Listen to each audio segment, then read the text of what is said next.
திருப்பூர் மாவட்டம் அவிநாசி கைகாட்டிப்புதூர்ன்ற கிராமத்தில் ரிதன்யான்றவங்க தற்கொலை செய்து கொண்டாங்க.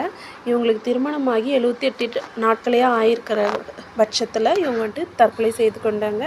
எதனால் எப்படின்றது வந்துட்டு பார்க்கலாம் வாங்க. இவங்களோட வரதட்சணையாக வந்துட்டு இவங்க மாமனார் மாமியார் 500 பவுன் வந்துட்டு கேட்டிருக்காங்க. ஆனால் இவங்களோட அப்பா வந்துட்டு 300 சவரன் நகையும் 70 லட்சத்தில் ஒரு சொகுசு காரும் 2.5 கோடியில் வந்துட்டு திருமண செலவும் நடத்தி பிரம்மாண்டமான திருமணம் செஞ்சு வச்சுருக்காரு. ஆனால் அப்படி இருந்தும் அவங்க மாமனார் மாமியார் கணவர் வந்துட்டு 200 பவுன் சவரன் போடாதால் அவங்கள வந்துட்டு ரொம்ப மன ரீதியாக வந்துட்டு டார்ச்சர் கொடுத்துட்டு இருந்திருக்காங்க. அதனால் அவங்க உடல் ரீதியாக மன ரீதியாக ரொம்ப பாதிக்கப்பட்டு இருந்தாங்க.